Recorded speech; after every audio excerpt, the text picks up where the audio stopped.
मी हे काय करते आहे असं तुम्हाला वाटत असेल तर मी करते आहे उंबरठ्याचं पूजन। हे मी स्वामी समर्थांच्या दिंडोरी प्रणीत जे आहे ते पाहिलेलं यूट्यूबवर आणि मला खूप आवडलं। मला बेसिकली घराला सजावट आणि वेलकम करण्याचे कुठलेही गोष्टी खूप खूप आवडतात। कार्यकर्त्यांना जेव्हा सुट्टी पाहिजे असते तेव्हा ते घेतात। त्यांना आता होळी आणि धुळवडला मी तिथे नको आहे म्हणून माझा दौरा जिल्ह्याचा कॅन्सल झाला। ते म्हणाले धुळवड होळीला आम्ही खूप एन्जॉय करतो ताई आणि तुम्ही असला की आम्हाला आचारसंहिता असते कारण धिंगाणा घालता येत नाही काही नाही। नॅचरली महिला नेता असेल तर खूप आदर करतात ते सर्वजण, म्हणून मी पण सुट्टी घेतली आणि मला जसा आवडतो तसा दिवस मी साजरा केला। मनोभावे षोडोपचारे अभ्यंग स्नान घालून देवांचं पूजन केलं।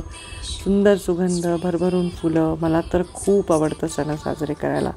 खरंच आपल्या भारतीय पद्धतीच्या सणावारामध्ये खूप पवित्रता आणि खूप सुगंध आणि खूप पॉझिटिव्हिटी असते। मी मस्त आजची सकाळ घालवली, छान स्नान केलं, मी स्वतः अभ्यंग स्नान केलं, देवांना अभ्यंग स्नान घातलं, मंगल कलश परत बसवला पौर्णिमा असल्यामुळे आणि खूप सुंदर पूजा केली। आज होळी, पौर्णिमा आणि गुरुवार माझ्या दत्तगुरू आणि स्वामी समर्थांचीही सेवा त्यानिमित्ताने झाली। खूप सुंदर अभ्यंग स्नान घालून टीका लावून देवांची पूजा केली। मी जेव्हाही कुठे जाते, आजकाल यूट्यूब चॅनल जे मी सुरू केले शिवशक्ती परिक्रमेनंतर खूप वाढली आहे संख्या आणि एक वेगळ्या लेवलवर माझ्या लोकांशी एक जोडणी झालेली आहे। मी भाषण देणारी, राजकारण करणारी, प्रेस घेणारी, विषयांवर बोलणारी, सभागृहात बोलणारी मी आणि या चॅनलमधून बोलणारी मी, हे एक वेगळं बॉन्ड माझ्या लोकांशी झालेलं आहे।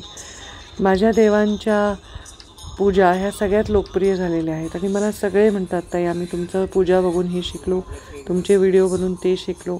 माझ्या बहिणी, माझ्या कझिन्स, माझ्या कार्यकर्त्या, माझे कार्यकर्ते देखील आपल्या पत्नीला सांगतात बघ ताई असं करतात आणि हे बघून छान वाटतं। माझ्या आमदारांच्याही घरी गेले, मंत्र्यांच्याही घरी गेले, मला आधी देवघरात नेतात, बघा ताई तुमचा व्हिडिओ बघून पिंड आणली, तुमचा व्हिडिओ बघून हे बदल केले, ते बदल केले। खूप छान वाटतं।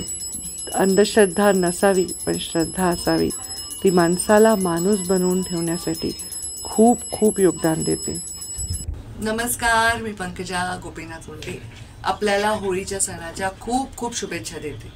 आज होळीचा सण होता, खरं तर मी माझ्या जिल्ह्यामध्ये येणार होते पण कार्यकर्त्यांनी विनंती केली ताई होळी आणि रंगपंचमी धुळवडला तुम्ही येऊ नका कारण कार्यकर्त्यांचा होळी खेळायचा आणि याचा सगळ्यांचा कार्यक्रम असतो। धुळवडला खूप खूप धिंगाणा करतात, खूप मजा करतात लोक आणि मग त्यावेळी त्यांना मला अटेंड करणं अवघड होईल म्हणून मी म्हटलं ठीक आहे। मी मग त्या निमित्ताने मला सुट्टी मिळाली आणि सुट्टी मिळाल्यामुळे साहजिक आहे मला जेव्हाही सुट्टी मिळते मी माझ्या घरामध्ये तो वेळ खरंच खूप आनंदाने घालवते कारण खूप कमी वेळ मला देता येतो।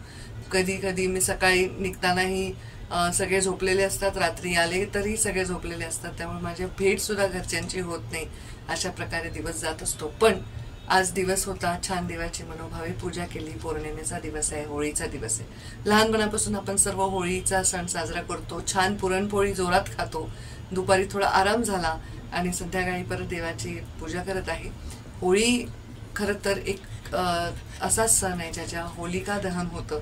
अनेक अनेक दंतकथा, अनेक पौराणिक कथा आहेत, पण त्या प्रत्येक कथेचा सार म्हणजे काय आहे तर आजच्या दिवशी नकारात्मकतेला जाळायचं आणि सकारात्मकतेची ऊर्जा घ्यायची। त्याच होळीत आपण जेव्हा अग्नीमध्ये अर्पण करतो ती नकारात्मक ऊर्जा अर्पण करायची, नकारात्मकता अर्पण करायची, सगळी निगेटिव्हिटी अर्पण करायची आणि त्याच होळीचं जे उष्णता येते, जी ऊर्जा येते ती ऊर्जा सकारात्मकतेने घ्यायची। हे एक संकेत आहे, हे एक प्रतिकात्मक चुकीच्या गोष्टीचं दहन आहे आणि योग्य ऊर्जा आपल्याकडे घेणं आहे। कधी कधी मला वाटतं आपले सण जे आहेत ते सुद्धा किती सुंदर असे आहेत। तर आज आपण खूप छान पुरणपोळी केली असेल, खाल्ली असेल आणि होळीचा सण साजरा केला असेल। माझ्या परिवारातर्फे आणि माझ्यातर्फे खूप शुभेच्छा।